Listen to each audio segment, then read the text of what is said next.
my dearest wife. The camp is quiet, but rest eludes me. Before me stands a great, unyielding mountain of dirty dishes, a silent monument to a promise I failed to keep tonight. Yet, a fiercer war rages within my own mind. I am locked in a brutal campaign against a darkness far worse than the quietest death. The algorithms keep me struggling to forge a video channel that people might enjoy. The casualties are counted in sleepless hours and deep self-doubt. If my efforts should fail in the next upload, know that my love for you remains deathless. Your weary soldier, Chef Benny. As a history teacher, I'm always looking for new and delicious ways to connect with the past. What did the common medieval peasant eat? What fueled the Roman gladiator? Did colonial Americans have a favorite comfort food? The answers aren't in textbooks, they're in the kitchens, farms, and fire pits of history. So, each week we'll cook our way through time, one humble, hopefully hilarious, and surprisingly tasty dish at a time. Because the best way to understand history is with our stomachs. This is Reheated History.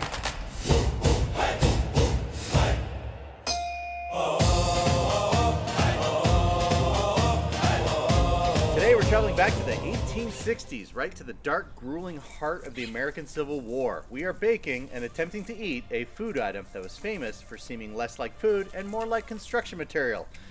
We're making hardtack. Now, if you ask the average person what soldiers ate during the 1860s, they'll instantly tell you hardtack. But modern history textbooks make it sound like a standard, harmless saltine cracker that you'd crumble into a bowl of soup.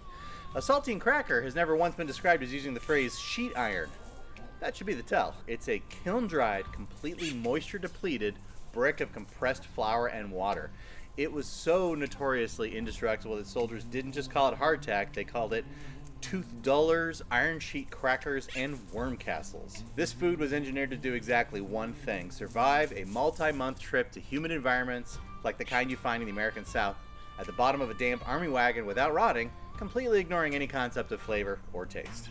Both sides of the American Civil War ate it, though it was much more of a standard staple for the Union Army, as Confederates ran into supply shortages with flour and had to fall on less desired corn and rice-based meals. Let's ground this in the memoirs of the people who were there. We turn to the definitive baseline of Civil War enlistment life, the 1887 book Hardtack and Coffee, written by Union soldier John D. Billings. Billings gives us a hilariously grim first-hand look of what it was like to open up a fresh wooden crate of government-issued rations. He notes that the hardtack was frequently so old that it already had been colonized by colonies of weevil beetles and maggots. Soldiers were so despondent about the bugs that they developed a standard military protocol for eating breakfast in the morning. It's kind of a rule that you don't eat hardtack in the dark. Instead, you drop the hardtack directly into your mug of boiling hot coffee. The heat would drown the weevils, and then it caused them to float to the surface, where the soldiers could skin them off with a spoon before drinking the coffee and eating the softened bread. Now imagine breakfast in 1863. Brew coffee, drown your bugs, spoon them out, move on with your day like this is normal. Incredible resilience. Deeply unsettling resilience. The recipe for hardtack hasn't changed since the time of the Egyptian pharaohs, because moisture is the ultimate enemy of military logistics. If you can keep it completely dry, hardtack can theoretically last for decades. In fact, some pieces of Civil War hardtack survived the war completely intact and are currently sitting in glass display cases in museums today, looking the same way they did when they were baked. And because eating it was an excellent way to fracture a molar, soldiers had to get incredibly resourceful in the field camp kitchens. They would smash the bricks with the flat edge of their bayonets or their rifle butts to break them down. One of the most famous survival hacks they invented was a dish called skilly-gaily. Soldiers would take their pulverized hardtack pieces and drop them directly into a smoking hot skillet of rendering pork fat, frying the chunks until they finally softened up to chew without immediate medical emergency. Today we're honoring the grit of the 1860s infantry by making a batch of authentic government-issue hardtack. And then we're going to use the camp methods of John D. Billings to transform it into a respectable plate of skilly-gaily. To build this historical ration package, the grocery list is about as bleak as you can imagine.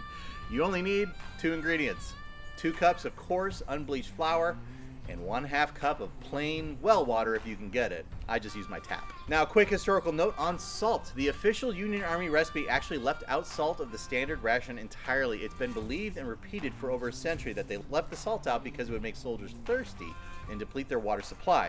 Now, it turns out it's not actually about thirst. It comes down to basic chemistry.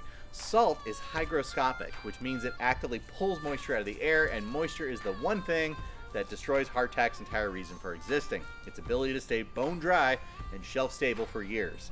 Adding salt would have worked directly against the preservation that made hardtack useful in the first place. So, to experience what a soldier ate on the front lines, you got to fight that urge to flavor your food.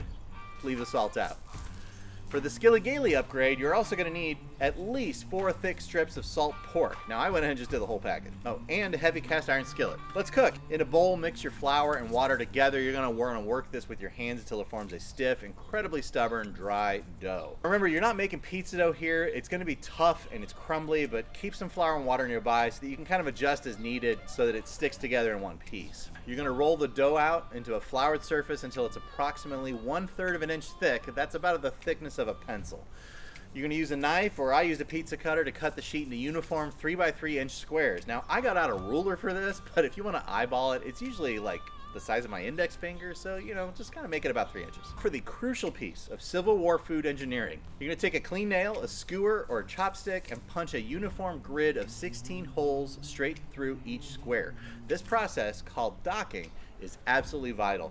The holes allow steam to escape uniformly through the interior of the dough during the baking process. Now, this is the one part of the recipe where the precision actually matters, which feels almost insulting given everything else about this dish. If you don't punch the holes, the moist bread in the center is going to puff up into a hollow pita pocket, and it's going to trap moisture and cause the ration to rot in the supply wagon. We want it perfectly flat, perfectly uniform, and perfectly dried out. So place your squares onto an ungreased baking sheet. A regular sheet's going to work fine, but if you want to dry it out completely, I recommend a wire rack. We're going to bake these at a low 250 degrees or 120 centigrade for a staggering 2 full hours. Then turn the oven off and let them sit inside the dry heat overnight. No, really, just leave them in there. Little note, when I got them out the next day, they were still a little moist, and so I threw them back in for another hour. This is the longest bake time of any dish on this channel, with the least rewarding result, which kind of tracks perfectly for the boys in godforsaken places like Vicksburg. Now, when you pull them out, they shouldn't look like bread. They should look and sound exactly like a piece of drywall or ceramic tile. Next, we're gonna make the skilly-gaily. You're gonna take 1 or 2 of your freshly baked bricks. You're gonna wrap them in a clean towel and smash them against the counter or hit them with a rolling pin until they break into bite-sized shards. Get your cast iron skillet, hot over medium heat, and drop in your thick cut salt pork or bacon. Let that pork fat render out completely until the pan is swimming in a pot of grease. Remove the bacon and drop your hardtack shards straight into the bubbling fat. You're going to fry them for about 4 to 5 minutes, turning them over with a spatula until the hardtack drinks up the pork fat and develops a deeply browned crust and finally softens up its interior structure. I promise I will not tell your cardiologist that you tried this out, as long as you keep it a secret from mine. All right, here we go. Here's our hardtack. You can see here, hey, it looks like a cracker, right? But it's pretty thick.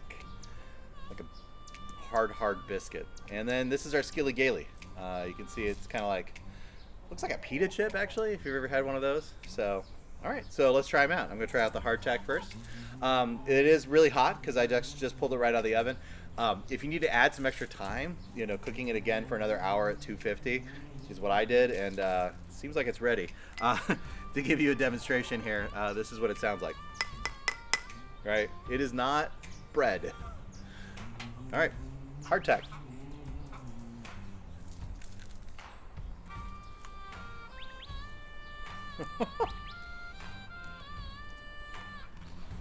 Okay. I'm really glad I have strong teeth and modern dentistry. Yeah, that is really hard. Yeah. Still a little doughy in the center. So as far as texture goes, that might be the most interesting part. It's pretty hard. As far as flavor goes, let's just say it's lacking. It's just flour and water. This is not very good at all. I'm gonna give this I'm gonna give it a 1 out of 10. This is, if I had absolutely nothing else, sure, I'd eat this, but I would not enjoy it. So, funny little update here. I had wrapped filming and packed everything up, which is why I didn't get everything back out. I want to show you one more thing. I cooked it an additional hour this morning because I thought that it wasn't tough enough, and that's what I demonstrated for you. Set this on the counter. It's been about another hour. It's totally cool now. It's not hot. But something funny happened. I think I got the full hardtack experience. So let me just show you.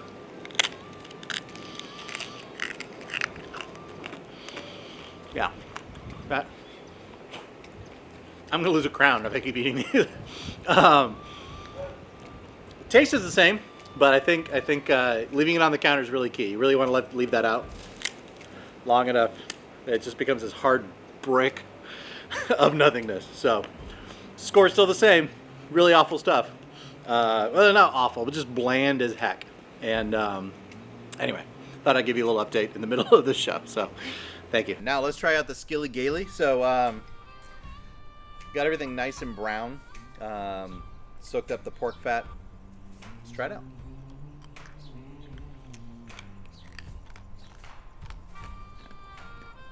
Okay.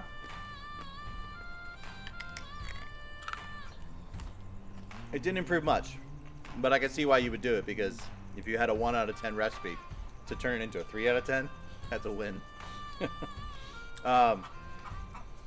Yeah, it really just kind of has a slight flavor of bacon to it. It's not salty. I was actually expecting salty, and I was hoping for salty because that would actually have some flavor to it.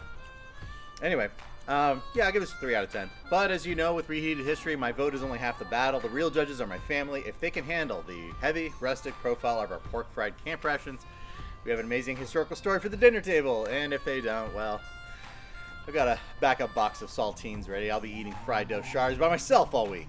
So I'll post their final, brutal scores right down in the video description. When we look past the grand strategies of the Civil War, past the map lines and the textbook summaries, we find a much more human story. History remembers the generals. It rarely remembers the guy who figured out bacon grease could save dinner. Or at least sort of save it. We find millions of ordinary young men sitting around campfires dealing with structural boredom, terrible supply chains, and insect-infested rations, who use a little bit of campfire ingenuity and grease to make their survival possible. Thanks for watching Reheated History. Stay curious, stay resourceful, and the next time your coffee's a little weak, just remember, at least nothing's floating in it. Happy cooking, and I'll see you next Sunday.